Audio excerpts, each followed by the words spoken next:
Do you remember these supervillains? Hey, welcome back to Collector's Confessions. Or welcome here for the first time if you've never been here before. We are Chad and Brian. We are Collector's Confessions, your pop culture archaeologists. Yeah, and if this is your first time watching us, where have you been? Yeah, really. Anyway. We've been around for a while. We've got a list for you today. It's a list video! Everyone loves lists. Everyone loves lists. And this is the list of 10 obscure villains from Marvel and DC Comics. So test yourself, see how many of these you actually know. I'm going to do the same thing. I don't know them before Brian announces them, so I'm going to see how many of these I actually remember or know. You can do the same. Okay, so here we go. Let's start counting down.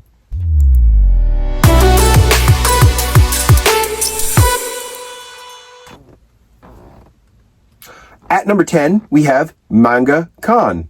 You know Manga Khan from DC Comics? Justice League International? Justice League International. He was created by... I've been reading the series. Yeah, he's been created by Keith Giffen, J.M. DeMatteis, and Steve Leialoha.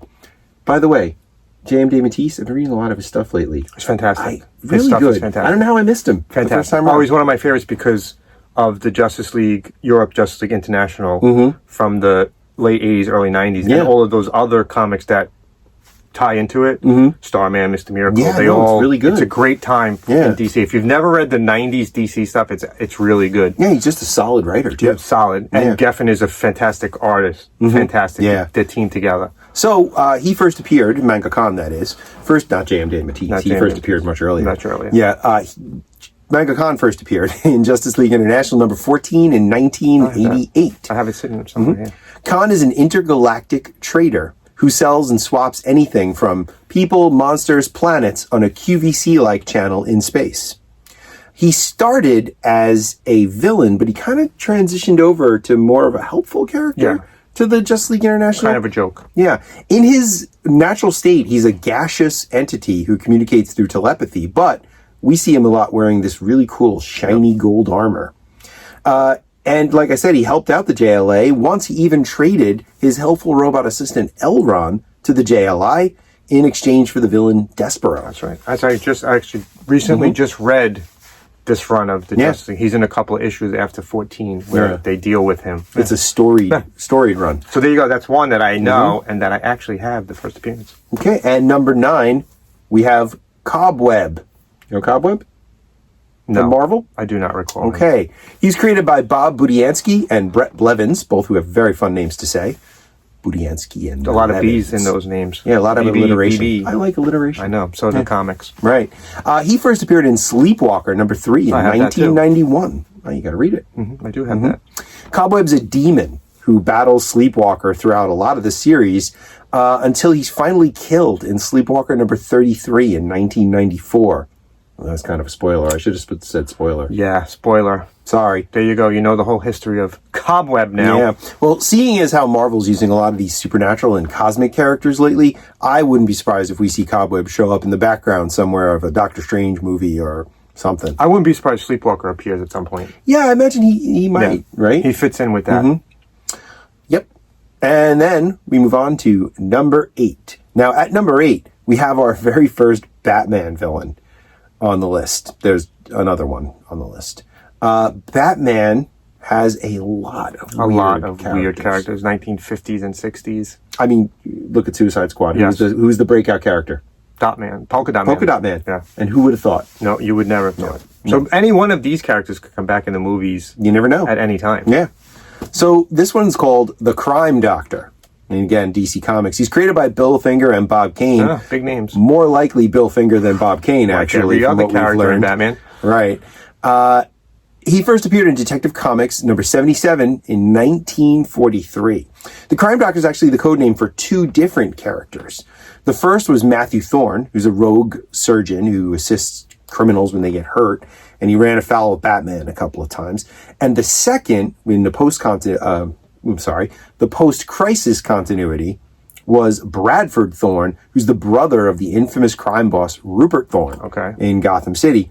Rupert Thorne was the basis of Jack Palance's character in the actual Batman movie? Yeah. I don't know the Crime Doctor. Yeah, he didn't show up that much. I wouldn't He's think just so. a doctor who helps criminals. I don't think I've ever heard of him, no. Yeah, imagine that. You're just like a doctor helping criminals. Yeah, you help criminals. I've seen that character. I imagine he might be the guy in the '89 Batman who fixes up The Joker? Jack Napier's face. Because the Joker goes to a bunch of them, and he ends up killing them, though, usually. Usually, yeah. So, but it can't be this guy. It can't be that guy. Well, is he still alive in the comic? As far as I know, yeah. Okay. You imagine you're just a doctor helping people, and the guy comes in dressed as a bat, punches you in the face. Yeah. What did he do? How does he know? He has to make a living. That's not cool. He's probably not. Doesn't have his license anymore, though. If he's a crime doctor, More than likely, yeah. Probably He's practicing out of Yes, license. I would think so. Yeah. Next up is a character you definitely know. At number 7, we have the Bogeyman. Okay. Marvel Comics. You know this character? Yeah, I think I just actually. It's a Power Pack villain. That's right. And I've just, as we've mentioned in other videos, I've been recollecting Power Pack, and I think he's actually appears in Power Pack quite a bit. Yeah. If I remember correctly. Yeah. And it's pronounced Bogeyman because Not this is- Boogeyman? Right, because this is the comic book villain and not the guy hiding in the back of your closet right now. Boogeyman is copyrighted by the Boogeyman. My Boogeyman Copyright himself. infringement. Yes, the guy hiding in the shadows in the back of your closet has the copyright Not for that mine, name. that's right now. He was created by legendary writer Louise Simonson They did a great run on Power Pack's Yeah. a great series if you've never read it before. and artist June Brigman. He first appeared in Power Pack number 2 in 1984. His name is Douglas Carmody. He was a scientist working in the lab where the accident that created Power Pack, basically, or gave them their powers. Gave them their powers. He was there, and he got fired because of this accident, and he blamed Power Pack, and then sought to kill them because they're children. Children. Yeah. The mutant crossover event Inferno, Douglas Carmody got turned into a demonic form that he still pretty much has to this day, I Still think. the Bogeyman. He's still the bogeyman, and now he likes to eat children and mutants. What were the An absolutely delightful character. what were the villains in March of the Wooden Soldiers called? Weren't they the Bogeymen? Yes, I believe they They were were the the bogeyman. Bogeyman. Yeah. When you said that, I was like, Mm-hmm. I know this character because I recently bought it, but I know Yeah. the Bogeyman Right. haunted my dreams when I was a child. Oh, those are scary Scary, characters. very scary. Yeah. Here's what they look like. Okay. At number 6, Deadline from DC Comics. Deadline's a superpowered mercenary. He was created by Roger Stern, and he first appeared in Starman number 15 in 1989. I have that one too. Do you know Deadline? Yeah, I have. I Okay. just started collect. This is another one of those series that relate back to the Justice League International series from the early '90s at DC. They linked Starman to Yeah. a whole group of comics there. Yeah. Well, he has the power to make himself and anything he's touching intangible. And his weapons still function while intangible. So I imagine if he shoots and the bullet becomes tangible as it leaves the gun. Okay. So you can't hit him, but he can hit you. Okay, sounds like a tough villain to fight. Yeah. He wears a gold suit of armor and a helmet that makes him look like a certain judge from Mega City 1. Ah, Yeah, he looks a lot like Dredd. really? Yeah, a lot. Yeah. He travels around on floating metal discs. Okay. In Starman, he was referred to as the best super mercenary in the world until, of course, DC comic fans contacted the editors, probably, maybe, I'm guessing, Somebody. and said, wait, this guy's better than Deathstroke and Deadshot? And the editors were like, yeah, you're right, our bad. Sorry. And that's it. He hasn't been seen since then. Yeah, I don't think he's been seen. He was killed by fan letters. The only comic book villain ever destroyed by when- fan letters. When you get a look at him, you're like, there's no way this guy could be Deathstroke. Right. No way. Deadshot No too. way. Deadshot's a great villain. Exactly. He's not forgotten. Right. But now, this is the order mean anything? Yeah, they get a little progressively weirder as we go. That's what I'm I noticing. think. Yeah. Okay. At number 5, we have the villain with my very favorite name, Deadly Ernest, from Marvel Comics. To John Byrne. Yes, Right. he is. Yeah. He's created by another legend in comics, John Byrne. He first appeared in Alpha Flight number 7 have in that one, too. 1984. Ernest St. Ives was a French soldier in the trenches of World War I. His trench was filled with mustard gas. And when he was going to die, he basically said, no, I'm not going. And Death was like, okay, fine. We'll have You're to not try going. that. I had no idea this was an option. I guess when he comes knocking on my door, I'm going to try it. I feel like this should be more of public knowledge that if Deadly Death shows Chad up, is a good name for me. Deadly Chad, that's good. Yeah. Yeah. Better than Hanging Chad. That's right. Heard that for many years. Thanks. Sorry. Thanks for bringing back those bad memories. That's right. Election 2000. There you go. People should know about this option. You definitely should have more people knowing that if Death shows up, you could just be like, yeah, that's okay. No thanks. I'm good. Fine right where I am. Ernie, along with not dying, gains the ability to kill anybody he touches. It's not a choice. He can't choose to do it. He can't die, and he can kill anyone around Anyone him. he touches dies. Okay. He finds this out when he hugs his wife. Ooh. Yeah, it's pretty rough. That is. Yeah, he faces off against Alpha Flight. He's a crime lord in Quebec, Canada. They eventually defeat him by finding a way to kill him, which is to disintegrate him completely. Okay. Nothing left. You have to burn him away till there's nothing left. Without good heroic move by Alpha Flight. He couldn't say no that time? Right. Yeah, he dies in Alpha Flight number 31 in 1985. Gave that away too, though. Say no to that, Ernie. Another spoiler. I did. Damn you, Brian. Sorry. Number 4, we go back to DC. I know you know this character. Yes. The Shaggy Man, DC Comics. I actually recently bought that first appearance. He's on the cover of his first appearance. Yeah, that's right. He was created by pioneering comic book writer Gardner Fox and artist Mike Sikowski. We've talked about his first appearance before because we called him Alan Moore. I was just going to say, yeah, he's not a English comic book writer from Northampton, England. He's a villain. We showed this on one of our episodes recently. I believe so. One of our whole episodes. Yeah. Actually, the Shaggy Man is not from Northampton, England. He is a giant synthetic monster created by a certain Professor Zagarian, who was trying to create a way to make artificial organs and limbs for people. And we know how this goes in comic books and movies, right? Someone's trying to do something good, and their good intentions lead to Frankenstein. Pain in the ass for humanity. Frankenstein. As soon as the Shaggy Man becomes conscious, he just attacks anything he sees. Eventually, the Justice League have to get involved, and they have a really tough time beating him until the Flash, your favorite, my favorite, comes up with a brilliant idea. He says to Professor Zagarin, hey, why don't you make another monster just like the Shaggy Man, because how could that go wrong? Right. And they could fight each other, and we'll just drop both of them in a pit and let them fight forever. Forever. So that's what they do. He did get out eventually. Oh, okay. I was going to say, he's only seen in that one issue? No, he does get out, and later he becomes a character called the General when General Ealing takes over his body. Okay. But he shaves him completely. And is he still around now? I believe the General Ealing version of him is out there. And the General Ealing version is completely hairless. He's like... How would we know it was the same guy?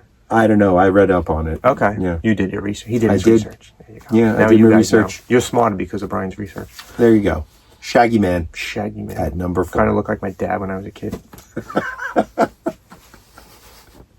If there's any other superhero who has weirder and more obscure villains than Batman, it has to be Spider-Man. Absolutely. At number 3, we have the Kangaroo from Marvel Comics. He was created by Stan Lee, John Buscema, Jim Mooney, and John Romita Sr. 4 people. That's some big names, too. 4 people created this character, and wait till you get to what he is. He first appeared in Amazing Spider-Man number 81 in 1970. There are actually 2 characters called the Kangaroo in Spider-Man comics. The first is Frank Oliver, an Australian man who spent so much time living and studying kangaroos that he developed their ability to jump through sheer observation. Just observation. It took 4 people. So 4 people came up with that idea. So far in this list, I can basically just say no to death, and I can get powers of an animal just by hanging out with them. Cool. Yeah. Right. Awesome. 4 people. 4 people to come up with the kangaroo. Oliver... And 4 greats of the... 4 really good creators. Yeah. Of the comic book industry. Right. Yeah. Oliver had a few turns of bad luck in his life and eventually used his leaping ability to commit crimes, where he ran afoul of Spider-Man. The second kangaroo was a guy named Brian Hibbs, who idolized the original kangaroo and gained his ability somehow.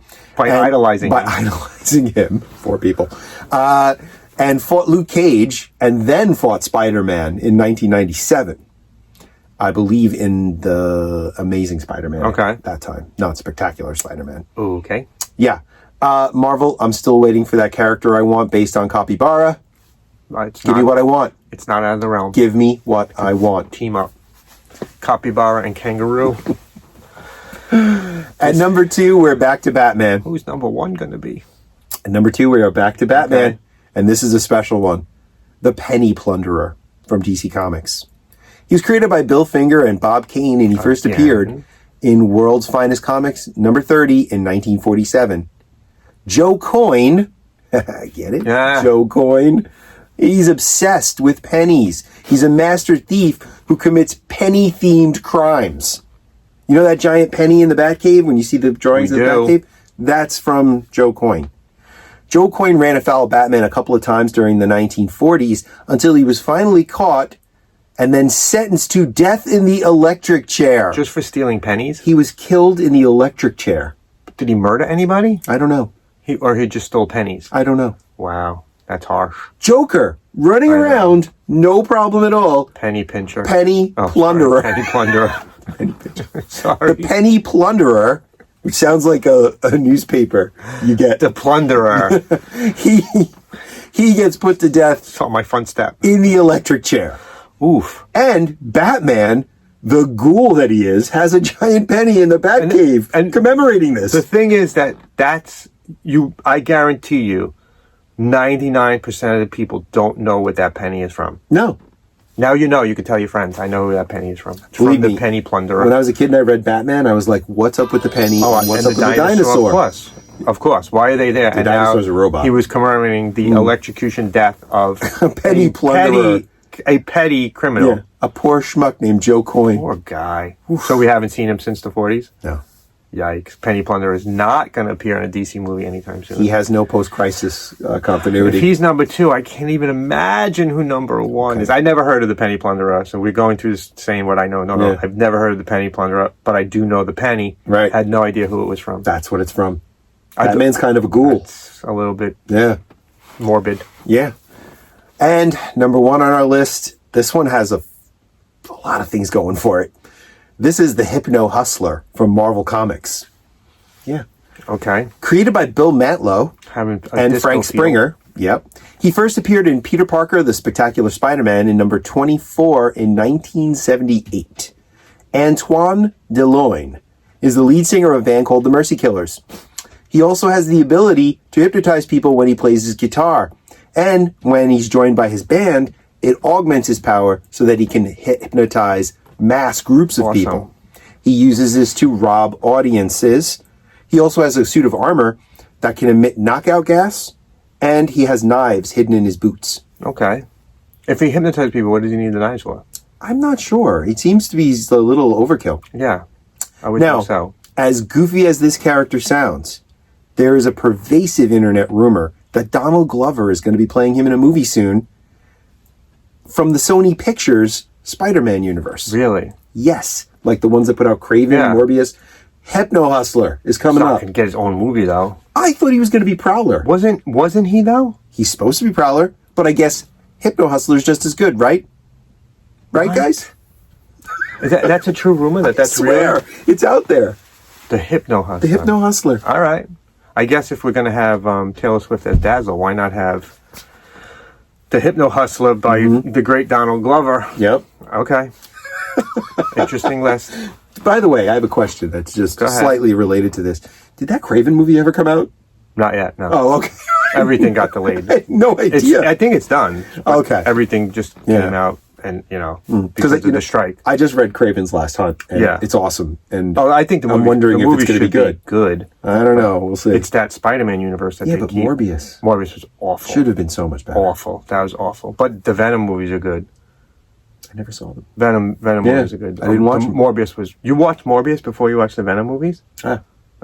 That was not good. Yeah, I know. I shouldn't have done that. Brian could have done 100 of these if you wanted to. There's a lot of forgotten villains. I could have done 100 Batman. 100 Batman. Yeah. You could have done 100 Batman from the 40s, 50s, and 60s. Yeah. But we picked 10.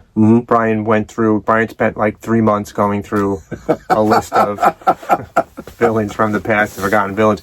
If you have any villains that you think should be on our next list, comment and let us know what we should include. I know there's a bunch of other Spider-Man ones. Especially if they're as weird and obscure as Hypno Hustler. If you can get weirder than Hypno Hustler, I would definitely put that in the comments.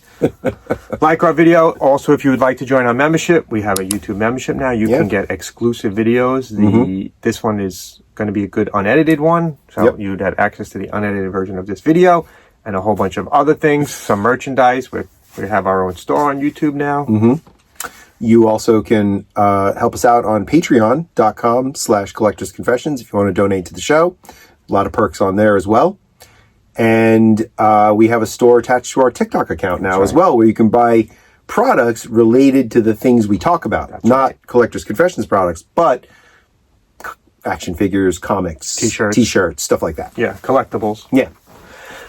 Thanks for watching. Love what you collect. Collect what you love. We'll see you next time. Hypno Hustler. Hypno Hustler.